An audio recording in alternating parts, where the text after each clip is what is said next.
ನ್ಯೂಸ್ಗೆ ಸ್ವಾಗತ. ನಾನು ಅಖಿಲೇಶ್ ದಬ್ಬೆಕಟ್ಟೆ. ರಾಜ್ಯದಲ್ಲಿ ಗ್ಯಾರಂಟಿ ಯೋಜನೆಗಳಿಗೆ ಕತ್ತರಿ ಹಾಕುವಂತೆ ಕೆಲವು ಸಚಿವರಿಂದ ಸಲಹೆ ವಿಚಾರ ಎಲ್ಲ ಸುಳ್ಳು ಎಂದು ಬೆಂಗಳೂರಿನಲ್ಲಿ ಡಿಸಿಎಂ ಡಿಕೆ ಶಿವಕುಮಾರ್ ಸ್ಪಷ್ಟನೆ ನೀಡಿದ್ದಾರೆ. ಕಾಂಗ್ರೆಸ್ ಪಕ್ಷದ ಅಧ್ಯಕ್ಷನಾಗಿ ನಾನು ಹೇಳ್ತಿದ್ದೀನಿ, ಸಿದ್ದರಾಮಯ್ಯನವರು ಹೇಳಿದ್ದಾರೆ, ಯಾವುದೇ ಕಾರಣಕ್ಕೂ ಗ್ಯಾರಂಟಿ ಯೋಜನೆಗಳನ್ನ ಬದಲಾವಣೆ ಮಾಡುವ ಪ್ರಶ್ನೆಯೇ ಇಲ್ಲ. ಪ್ರತಿಯೊಂದು ಯೋಜನೆಗೆ ಐಡೆಂಟಿಫಿಕೇಶನ್ ಕಾರ್ಡ್ ಅನ್ನ ಮಾಡಬೇಕೆಂಬ ಪ್ರಸ್ತಾಪ ಇದೆ. 56,000 ಕೋಟಿ ಹಣವನ್ನ ಬಜೆಟ್ನಲ್ಲಿ ಗ್ಯಾರಂಟಿಗೆ ಮೀಸಲಿಡಲಾಗಿದೆ ಎಂದು ಡಿಸಿಎಂ ಡಿಕೆಶಿ ಹೇಳಿದ್ದಾರೆ. 5 ಗ್ಯಾರಂಟಿಗಳನ್ನು ತಲುಪಿಸಬೇಕು, ಪಾರದರ್ಶಕವಾಗಿ ಎಲ್ಲೂ ಕೂಡ ಲೋಪ ಆಗಬಾರ್ದು, ಯಾರು ಕೂಡ ಲಂಚ ಮತ್ತು ಹ್ಯಾರಾಸ್ಮೆಂಟ್ ಎಲ್ಲೂ ಆಗಬಾರ್ದು. ಈ ದೃಷ್ಟಿಯಿಂದ ನೋಡಿಕೊಳ್ಳಿಕ್ಕೆ ಸಮಿತಿ ಸದಸ್ಯರನ್ನ ಮಾಡಿದ್ದೇವೆ. ನಿನ್ನೆ ನಾನು ಪ್ರಜಾವಾಣಿ ಪೇಪರ್ ನೋಡಿದೆ, ಅದೆಲ್ಲ ಸುಳ್ಳು. ನಾನು ಪಕ್ಷದ ಅಧ್ಯಕ್ಷನಾಗಿ ಹೇಳ್ತಾ ಇದ್ದೀನಿ, ಸಿದ್ದರಾಮಯ್ಯನವರು ಹೇಳಿದ್ದಾರೆ, ಯಾವ ಕಾರಣಕ್ಕೂ ನಾವು ಗ್ಯಾರಂಟಿಗಳನ್ನು ಬದಲಾವಣೆ ಮಾಡುವಂಥ ಪ್ರಶ್ನೆ ಆಗಲಿ ಕತ್ತರಿ ಹಾಕೋ ಪ್ರಶ್ನೆ ಯಾವುದೂ ಇಲ್ಲ. ಕೆಲವು ಕಡೆ ಆದಾಯ ಹೆಚ್ಚಿಗೆ ಇರುವಂಥವ್ರು ಕೂಡ ತೆಗೆದುಕೊಳ್ತಾ ಇದ್ದಾರೆ ಅಂತೇಳಿ ಕಂಪ್ಲೇಂಟ್ಸ್ ಇದೆ. ಅಂಥವ್ರನ್ನ ಪರಿಶೀಲನೆ ಮಾಡ್ತೀವಿ ಅಷ್ಟೇ.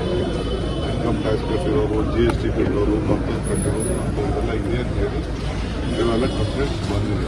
ಪರಿಸ್ಥಿತಿ ನೋಡಿ ನಮ್ಮ ಸಮಿತಿಯವರು ಅದನ್ನು ತೀರ್ಮಾನವನ್ನು ಮಾಡ್ತಾರೆ. ಈಗೇನು 56,000 ಕೋಟಿ ರೂಪಾಯಿ ಬಜೆಟ್ನಲ್ಲಿ ಸಿದ್ದರಾಮಯ್ಯ ಸರ್ಕಾರ ಈಗಾಗಲೇ ಅದನ್ನು ಮೀಸಲಾಗಿಟ್ಟಿದೆ.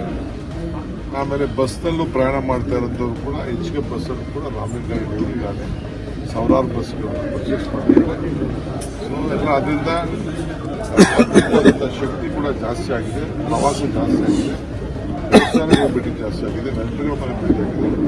ಸೊ ವಹಿವಾಟು ಕೂಡ ಎಲ್ಲ ನಡೀತಾ ಇದೆ. 2 ಕೋಟಿ ಅವೆಲ್ಲ ಸುಳ್ಳು, ಅದೆಲ್ಲ ವಿರೋಧ ಪಾರ್ಟಿಯವ್ರದ್ದು. ಅವ್ರಿಗೆ ಇಂಥ ದೊಡ್ಡ ಯೋಜನೆ ತಂದ್ಬಿಟ್ರಲ್ಲ, ನಂಬಿಕೆಲ್ಲ ಅಂತ ಕೈ ಇಸ್ಕೊಬೇಕು. ಅಭಿವೃದ್ಧಿ ಕಾರ್ಯಗಳಿಗೆ ಹಣ ಸಿಗ್ತಿಲ್ಲ, ಇದ್ರ ಗ್ಯಾರಂಟಿಯಿಂದ ಇದೆ ಅಂತ ಹೇಳಿ ಸಚಿವರು ಹೇಳಿದ್ದಾರೆ. ಯಾವ ಸಚಿವನು ಹೇಳಕ್ಕಾಗಲ್ಲ, ಯಾವ ಮುನಿಯಪ್ಪನವ್ರು ಹೇಳಿದ್ರು ಅದೆಲ್ಲ ನಿಮ್ಮ ಹತ್ರ ಮಾತಾಡಿರ್ಬೇಕಷ್ಟೇ. ಅವೆಲ್ಲ ಸುಳ್ಳು. ಏನ್ ಕೊಡಬೇಕೋ ಕೊಟ್ಟಿದೆ.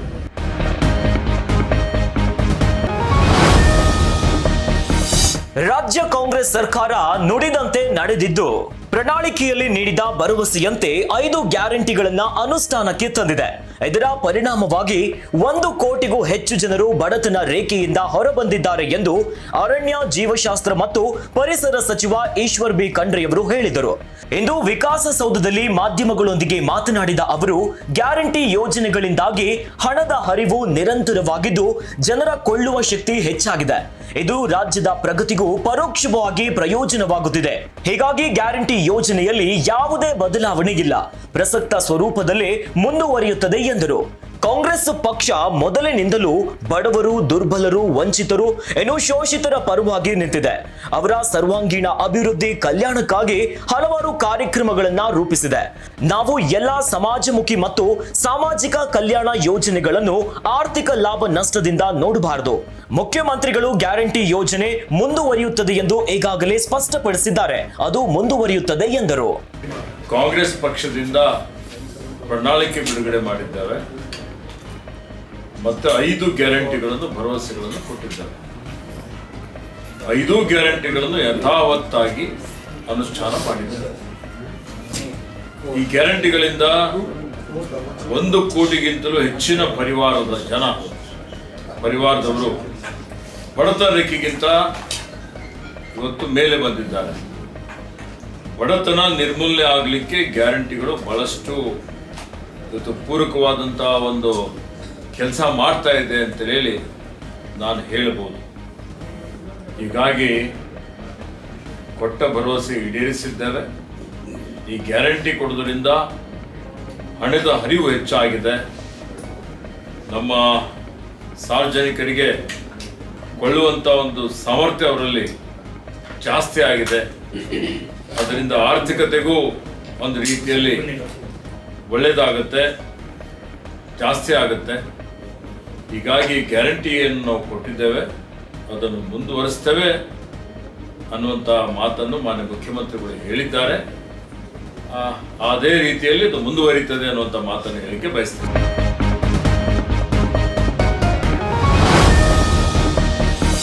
ಬಿಜೆಪಿ ಕಾಲದ ಎಲ್ಲ ಹಗರಣಗಳ ತನಿಖೆಗೆ ಸಜ್ಜಾಗುತ್ತಿರುವ ರಾಜ್ಯ ಕಾಂಗ್ರೆಸ್ ಸರ್ಕಾರ ಬಿಜೆಪಿ ದಿಗ್ಗಜ ನಾಯಕರಿಗೆ ಶಾಕ್ ನೀಡಿದೆ. ಅದರಲ್ಲೂ ಬೋವಿ ನಿಗಮದ ಕಚೇರಿ ಮೇಲೆ ಸಿಐಡಿ ದಾಳಿ ನಡೆಸಿ ಮಹತ್ವದ ದಾಖಲೆಗಳನ್ನ ವಶಕ್ಕೆ ಪಡೆದುಕೊಂಡಿದೆ. ಬೋವಿ ನಿಗಮದ ಮೇಲೆ ಸಿಐಡಿ ದಾಳಿ ನಡೆಸಿರುವ ಕುರಿತು ಪ್ರತಿಕ್ರಿಯೆ ನೀಡಿರುವ ಗೃಹ ಸಚಿವ ಜಿ ಪರಮೇಶ್ವರ್ ಅವರು ಅಕ್ರಮದ ಬಗ್ಗೆ ತನಿಖೆಗೆ ಆದೇಶಿಸಲಾಗಿತ್ತು. ಇದರ ಭಾಗವಾಗಿ ದಾಳಿ ನಡೆಸಿ ಪರಿಶೀಲನೆ ನಡೆಸಿದ್ದಾರೆ. ಬಿಜೆಪಿ ಅಧಿಕಾರದ ಅವಧಿಯಲ್ಲಿ ನಡೆದಿರುವ ಎಲ್ಲ ಅಕ್ರಮಗಳ ಬಗ್ಗೆ ತನಿಖೆ ಮಾಡ್ತೇವೆ, ಎಲ್ಲವನ್ನ ತಾರ್ಕಿಕ ಅಂತ್ಯಕ್ಕೆ ತರುತ್ತೇವೆ ಎಂದು ಹೇಳುವ ಮೂಲಕ ಬಿಜೆಪಿ ನಾಯಕರಿಗೆ ಶಾಕ್ ನೀಡಿದ್ದಾರೆ. ಅವರ ತೀರ್ಮಾನ ACC ಅವರು ಏನು ಡೈರೆಕ್ಷನ್ ಕೊಡ್ತಾರೆ ನಮಗೆ ರಾಜ್ಯ ಸರ್ಕಾರಕ್ಕೆ ಅದ್ರ ಪ್ರಕಾರ ಮುಂದುವರಿತಾರೆ. ಚರ್ಚೆ ಅಲ್ಲಿ ಆ ಹಂತದಲ್ಲಿ ಆಗ್ಬೇಕು. ಬೋವಿ ನಿಗಮದ ಕಚೇರಿ ಮೇಲೆ ಸಿಡಿ ರೈಟ್ ಮಾಡಿದೆ ಸರ್. ಇದು ಪಾರ್ಟ್ ಆಫ್ ದಿ ಇನ್ವೆಸ್ಟಿಗೇಷನ್. ಈಗ ಬೋವಿ ನಿಗಮದ ಬಗ್ಗೆ ಈಗಾಗಲೇ ನಾವು ಇನ್ವೆಸ್ಟಿಗೇಷನ್ ಆರ್ಡರ್ ಮಾಡಿದ್ವಿ ಸೈಟಿಂದ. ಅದರ ಪ್ರಯುಕ್ತ ಅವರು ಮಾಡಿದ್ದಾರೆ. ಕೋವಿಡ್ ಸ್ಕ್ಯಾಮ್ದು ಏನಾದರೂ ಚುರುಕಾಗುತ್ತಾ ಅಂತ? ಎಲ್ಲ ಸ್ಕ್ಯಾಮ್ಗಳನ್ನು ಕೂಡ ಈಗೇನು ನಾವು ತನಿಖೆ ಮಾಡ್ತಾ ಇದ್ದೇವೆ ಆ ಎಲ್ಲ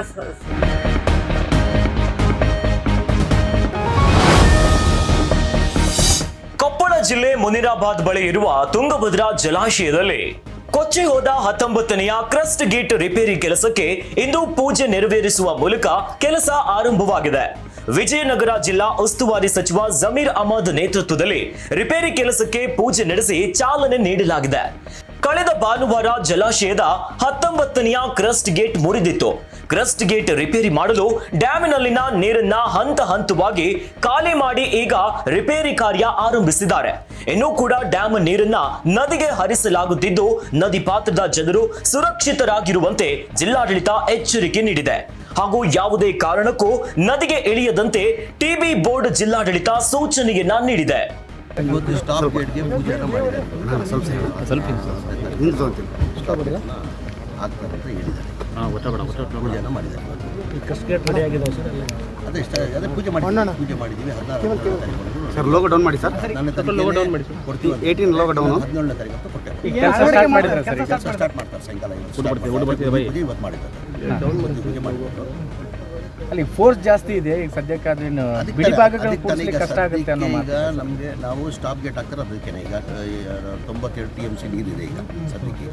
ಈಗ ಸ್ಟಾಪ್ ಗೇಟ್ ಹಾಕ್ಬಿಟ್ರೆ ನೀರು ಆಚೆ ಹೋಗಲ್ಲ. ಈಗ stop gate chain link ready ಮಾಡಬೇಕಾದ್ರೆ ನಾವು 60 TMC ಬಿಡಬೇಕಾಗ್ತದೆ. ಅದು ಮುಂದೆ ಆಮೇಲೆ stop gate trail basic stop gate ಕೂಡಲ್ಲ ಅನ್ನೋ ಮಾತಿದೆ ಸರ್. ಕೂಡ್ತಾರೆ. ಅದಕ್ಕೆ ತಾನೇ ಆಗ್ತಾರೆ. ಟ್ರೈಲ್ ಬೇಸಿಕ್ ಆಗ್ತಾ ಇದ್ದಾರೆ. ಅದೇ ಅವರು ಟೆಕ್ನಿಕಲ್ ಅವ್ರು ಏನಂತಾರೆ 100% ಇದಲ್ಲೇ ಸೆಟೆಟ್ ಆಗ್ತಾ ಇದ್ದಾರೆ. ಬೈ ಚಾನ್ಸ್ ಆಗಲಿಲ್ಲ ಅಂದರೆ ನಾವು ಚೈನ್ ಕಟ್ ಆಗಿರೋದು ಅದು ರೆಡಿ ಮಾಡಬೇಕಾಗ್ತದೆ. 60 TMC ಬಿಡಬೇಕಾಗ್ತದೆ. ನೋಡುವ ಮುಂದೆ ನೋಡುವ. ಈಗ ಸದ್ಯ ತೀರ್ಮಾನ ಟೆಂಪ್ರರಿ ಇಲ್ಲ. ನೋಡುವ ಈಗ ಹಾಕ್ಮೇಲೆ ತಾನೇ ಈಗ ಪರ್ಮನೆಂಟು ಆಗ್ಬೋದು. ದೇವ್ರಿಗೆ ಬೇಡ್ಕೊಂತೀವಿ ನಾವು ಪರ್ಮನೆಂಟ್ ಆದರೆ ಒಳ್ಳೇದು ಅಂತ ದೇವ್ರ ಹತ್ರ ಬೇಡ್ಕೊಂತೀವಿ. ಫಸ್ಟ್ ಇದೆ ಸ್ಟಾಪ್ ಗೇಟ್ ಹಾಕ್ಬೇಕಂತ. ಈಗ ಸದ್ಯಕ್ಕೆ ಸ್ಟಾಪ್ ಗೇಟ್ ಆಗ್ತದೆ. ಬಿ ಆಮೇಲೆ ಮಾಡಿ ನೀರು ಉಳಿಸಿ ರೈತರಿಗೆ ಯಾವ ಕಾರಣಕ್ಕೂ ಏನು ತೊಂದರೆ ಸಮಸ್ಯೆ ಇಲ್ಲ. ಯಾವ ಕಾರಣಕ್ಕೆ ರೈತರಿಗೆ ತೊಂದರೆ ಆಗಬಾರ್ದು. ಆ ಕಾರಣಕ್ಕೆ ಇಮಿಡಿಯೇಟ್ ಈಗ ಸ್ಟಾಪ್ ಗೇಟ್ ಅನ್ನು ಹಾಕ್ತಾ ಇದ್ದೀವಿ. ಏನು ತೊಂದರೆ ಆಗಲ್ಲ. ಏನು ತೊಂದರೆ ಎಲ್ಲ ಸೇಫ್ಟಿ ಇದೆ. ಟೆಕ್ನಿಕಲ್ ಸೌಂಡ್ ಇದ್ದಾರೆ. ಅವರು ಟೆಕ್ನಿಕಲಿ ಭಾಳ ಸೌಂಡ್ ಇದ್ದಾರೆ. ಅವರು ಏನೇನು ತೊಂದರೆ ಆಗಲ್ಲ.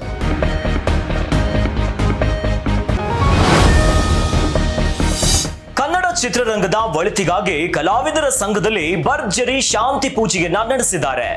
ಬೆಂಗಳೂರಿನ ಚಾಮರಾಜಪೇಟೆಯಲ್ಲಿರುವ ಕಲಾವಿದರ ಸಂಘದಲ್ಲಿ ಹಿರಿಯ ನಟ ದೊಡ್ಡಣ್ಣ ರಾಕ್ಲೈನ್ ವೆಂಕಟೇಶ್ ನೇತೃತ್ವದಲ್ಲಿ ಹೋಮ ಹವನ ನಡೆಸಲಾಯಿತು. ಸುಮಲತಾ ಅಂಬರೀಶ್ ಸೇರಿದಂತೆ ಚಿತ್ರರಂಗದ ಬಹುತೇಕ ಕಲಾವಿದರು ಪೂಜೆಯಲ್ಲಿ ಭಾಗಿಯಾಗಿದ್ರು. ಕೋವಿಡ್ ನಂತರ ಕನ್ನಡ ಚಿತ್ರರಂಗ ಮೊದಲಿಗಿಂತ ಮಂಕಾಗಿದೆ. ಅನೇಕ ಸಾವು ನೋವುಗಳು ಸಂಭವಿಸಿವೆ.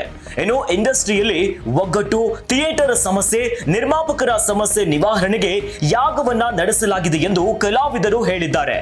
ಸ್ಯಾಂಡಲ್ವುಡ್ಗೆ ಒದಗಿರುವ ಸಂಕಷ್ಟಗಳ ನಿವಾರಣೆಗಾಗಿ ಗಣಹೋಮ, ಮೃತ್ಯುಂಜಯ ಹೋಮ, ಆಶ್ಲೇಷ ಬಲಿ ಪೂಜೆ, ನಾಗಶಾಂತಿ ಪೂಜೆಯನ್ನ ನಡೆಸಲಾಗಿದೆ. ಕನ್ನಡ ಚಿತ್ರರಂಗದ ತಜ್ಞರು, ಕಲಾವಿದರು ಸೇರಿ 600 ಮಂದಿ ಪೂಜೆಯಲ್ಲಿ ಭಾಗಿಯಾಗಿ ಪ್ರಾರ್ಥಿಸಿದ್ದಾರೆ.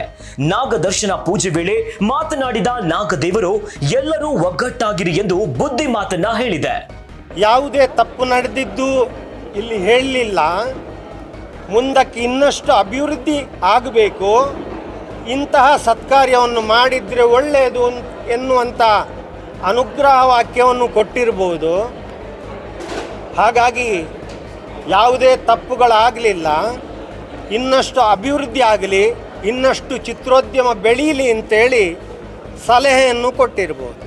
ತಾಯಿಗೆ ನೀವು 3 ಮಕ್ಕಳಾದರೆ 2 ಮಕ್ಕಳು ಹೋಗಿ ತಾಯಿ ಕೇಳ್ತಾರಲ್ಲ ನಿಮ್ಮ ಹತ್ರ, ಇನ್ನೊಬ್ಬ ಎಲ್ಲಿ ಹೋಗಿದ್ದಾನೆ ಅಂತ. ದೀಪಾವಳಿ ಹಬ್ಬಕ್ಕೆ ನೀವು ಅಮ್ಮನಿಗೆ ನಮಸ್ಕಾರ ಮಾಡಲಿಕ್ಕೆ ಹೋಗ್ತಿರಲ್ವಾ, ಆವಾಗ ಅಮ್ಮ ಕೇಳೋದಿಲ್ಲ ಇನ್ನೊಬ್ಬ ಬರಲಿಲ್ಲ ಯಾಕೆ ಅಂತೇಳಿ. ಹಾಗೇ ದೇವರು ಕೇಳಿರ್ಬೋದು.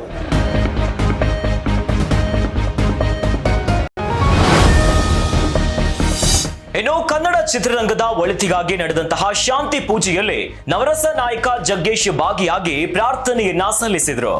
ಇದೇ ವೇಳೆ ನಟ ದರ್ಶನ್ ಅವರಿಗಾಗಿ ಈ ಪೂಜೆ ನಡೆದಿದೆಯಾ ಎಂದು ಮಾಧ್ಯಮದವರು ಕೇಳಿದ ಪ್ರಶ್ನೆಗೆ ಉತ್ತರಿಸಿದ ನಟ ಜಗ್ಗೇಶ್, ನನಗೂ ಕೂಡ ಆರಂಭದಲ್ಲಿ ಇದೇ ರೀತಿಯ ಮಾಹಿತಿ ಬಂತು.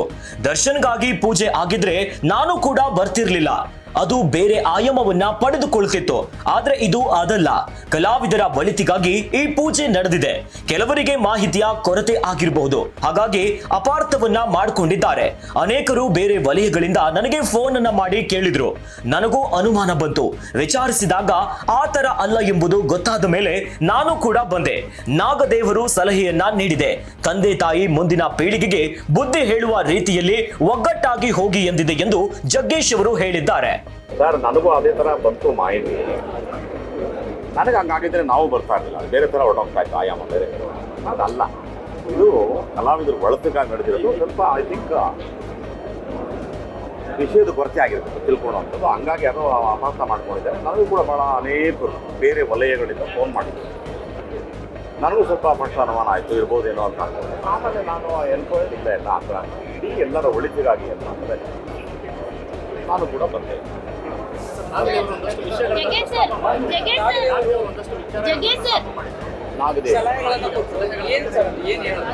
ನಾಗದೇವರ ಸಲಹೆ ಏನು ಅಂದರೆ, ಯಾಕೆ ನಮ್ಮ ಹಿರಿಯರು ನಮ್ಮ ತಂದೆ ತಾಯಿಗಳು ಮುಂದಿನ ಪೀಳಿಗೆಗೆ ಬುದ್ಧಿ ಹೇಳ್ತಾರೆ, ಒಗ್ಗಟ್ಟಾಗಿರಿ, ಐಕ್ಯತೆ ಮಾಡಿ, ಗುರು ಹಿರಿಯರು ಅಂತ ತಲೆಬಾಗಿ ನಡೀರಿ ಅಂತ ಏನು ಹೇಳ್ತಾರಲ್ಲ, ಅದೇ ನಾಗದೇವರು ಹೇಳಿದಂಥದ್ದು ಎಲ್ಲರಿಗೂ. ಬೇರೆ ಇನ್ನೇನಿಲ್ಲ, ಒಗ್ಗಟ್ಟಾಗಿ. ನಿರ್ಮಾಪಕರ ಸಂಘದಲ್ಲಿ ಈ ಪೂಜೆ ಆಗ್ಬೇಕು ಅಂತ ನೀವೇ ಹೇಳಿದ್ದಂತೆ. ಏನು ನಿರ್ಮಾಪಕರ ಸಂಘದಲ್ಲಿ ಈ ರೀತಿ ಒಂದು ಪೂಜೆ ಕನ್ನಡ ಚಿತ್ರರಂಗಕ್ಕೆ ಆಗ್ಬೇಕು ಅಂತ ನೀವು ಹೇಳಿದ್ದಂತೆ ಅವತ್ತು.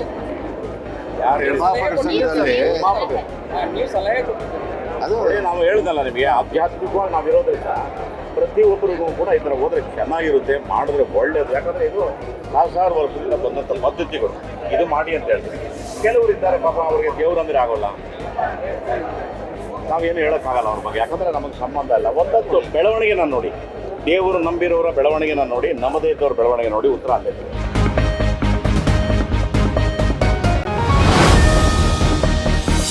ಏನೋ ಸ್ಯಾಂಡಲ್ವುಡ್ ಸಂಕಷ್ಟ ನಿವಾರಣೆಗಾಗಿ ನಡೆದ ಪೂಜೆಯಲ್ಲಿ ಭಾಗಿಯಾಗಿದ್ದ ನಟ ಅಭಿಷೇಕ್, ಅಂಬರೀಶ್, ಚಿಕ್ಕಣ್ಣ, ಧನ್ವೀರ್ ಪೂಜೆ ಮುಗಿದ ಬಳಿಕ ಪ್ರಸಾದವನ್ನ ತೆಗೆದುಕೊಂಡು ಜೈಲಿನಲ್ಲಿರೋ ದರ್ಶನ್ ಅನ್ನ ಭೇಟಿ ಮಾಡಿ ಪ್ರಸಾದವನ್ನ ನೀಡಿದ್ದಾರೆ ಎನ್ನಲಾಗಿದೆ.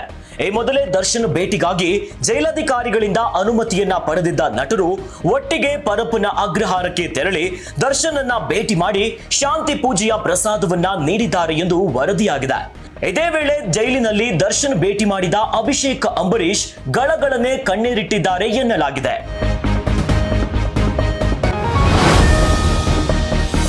ಅಬಕಾರಿ ನೇತೆ ಹಗರಣ ಪ್ರಕರಣಗಳಲ್ಲಿ ದೆಹಲಿ ಸಿಎಂ ಅರವಿಂದ್ ಕೇಜ್ರಿವಾಲ್ಗೆ ತೀವ್ರ ಹಿನ್ನಡೆಯಾಗಿದೆ. ಕೇಜ್ರಿವಾಲ್ ಅವರಿಗೆ ಮಧ್ಯಂತರ ಜಾಮೀನು ನೀಡಲು ಸುಪ್ರೀಂ ಕೋರ್ಟ್ ನಿರಾಕರಿಸಿ ಬಿಗ್ ಶಾಕ್ ಅನ್ನ ನೀಡಿದೆ. ಅರ್ಜಿ ಸಂಬಂಧ ಸಿಬಿಐಗೆ ನೋಟಿಸ್ ಮಾಡಿದೆ. ಭ್ರಷ್ಟಾಚಾರ ಆರೋಪದಲ್ಲಿ ಸಿಬಿಐ ತಮ್ಮನ್ನ ಬಂಧಿಸಿರುವುದನ್ನ ಪ್ರಶ್ನಿಸಿದ್ದ ಕೇಜ್ರಿವಾಲ್ ಜಾಮೀನು ನೀಡುವಂತೆ ಮನವಿ ಮಾಡಿದ್ರು. ಈ ವೇಳೆ ಪ್ರಕರಣದ ವಿಚಾರಣೆಯನ್ನ ಆಗಸ್ಟ್ 23ಕ್ಕೆ ನಿಗದಿಪಡಿಸಿದ ನ್ಯಾಯಾಲಯ ಈಗ ಜಾಮೀನು ನೀಡಲಾಗದು ಎಂದು ಹೇಳಿದೆ. ಕೇಜ್ರಿವಾಲ್ ಪರ ವಾದ ಮಂಡಿಸಿದ ಹಿರಿಯ ವಕೀಲ ಅಭಿಷೇಕ್ ಮನು ಸಿಂಘ್ವಿ ಕೇಜ್ರಿವಾಲ್ ಅವರಿಗೆ ಆರೋಗ್ಯದ ಸಮಸ್ಯೆ ಹಿನ್ನೆಲೆ ಜಾಮೀನನ್ನ ನೀಡುವಂತೆ ಮನವಿಯನ್ನ ಮಾಡಿದ್ರು. ಇಡಿ ಕೇಸ್ ತೀರ್ಪು ಪ್ರಕಟವಾಗುವುದು ಬಾಕಿ ಇದ್ದಾಗ ಕೇಜ್ರಿವಾಲ್ ಅನ್ನ ಸಿಬಿಐ ಬಂಧಿಸಿತ್ತು. ಅವರಲ್ಲಿ ಆರೋಗ್ಯ ಸಮಸ್ಯೆ ಇದೆ, ನಾವು ಮಧ್ಯಂತರ ಜಾಮೀನಿಗಾಗಿ ಮನವಿ ಮಾಡ್ತಿದ್ದೇವೆ ಎಂದು ಸಿಂಘ್ವಿ ಹೇಳಿದರು. ನಾವು ಯಾವುದೇ ಮಧ್ಯಂತರ ಜಾಮೀನನ್ನ ನೀಡುತ್ತಿಲ್ಲ, ಮನವಿಯ ಮೇರೆಗೆ ಸಿಬಿಐಗೆ ನೋಟಿಸ್ ಜಾರಿ ಮಾಡ್ತೇವೆಂದು ನ್ಯಾಯಮೂರ್ತಿಗಳಾದ ಸೂರ್ಯಕಾಂತ್ ಮತ್ತು ಉಜ್ವಲ್ ಬುಯಾನ್ ಅವರಿದ್ದ ಪೀಠವು ಹೇಳಿತು.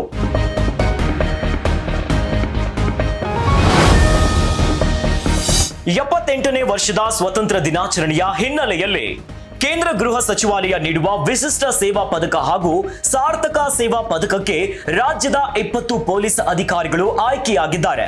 ರಾಜ್ಯದ 20 ಪೊಲೀಸ್ ಅಧಿಕಾರಿಗಳು ಇನ್ನು ಸಿಬ್ಬಂದಿಗೆ ರಾಷ್ಟ್ರಪತಿಗಳ ಪದಕ ಒಲಿದಿದೆ. 2 ಅಧಿಕಾರಿಗಳಿಗೆ ರಾಷ್ಟ್ರಪತಿಗಳ ಅತ್ಯುತ್ತಮ ಸೇವಾ ಪದಕವನ್ನ ಘೋಷಣೆಯಾಗಿದೆ. ಐಎಸ್ಡಿ ಎಡಿಜಿಪಿ ಎಂ ಚಂದ್ರಶೇಖರ್ ಹಾಗೂ ಅಗ್ನಿಶಾಮಕ ದಳದ ಸೀನಿಯರ್ ಕಮಾಂಡರ್ ಬಸವಲಿಂಗಪ್ಪ ಅವರಿಗೆ ಅತ್ಯುತ್ತಮ ಸೇವಾ ಪದಕ ಘೋಷಿಸಲಾಗಿದೆ. ಅಧಿಕಾರಿಗಳು ಪೊಲೀಸ್ ಇಲಾಖೆಯಲ್ಲಿ ಸಲ್ಲಿಸಿದ ಗಣನೀಯ ಸೇವೆಯನ್ನ ಪರಿಗಣಿಸಿ ಕೇಂದ್ರ ಗೃಹ ಸಚಿವಾಲಯ ಪದಕವನ್ನ ಘೋಷಣೆ ಮಾಡಿದ್ದು, ಆಗಸ್ಟ್ 15ರ ಸ್ವತಂತ್ರ ದಿನಾಚರಣೆಯಂದು ಪದಕ ಪ್ರದಾನ ಮಾಡಲಾಗುತ್ತದೆ.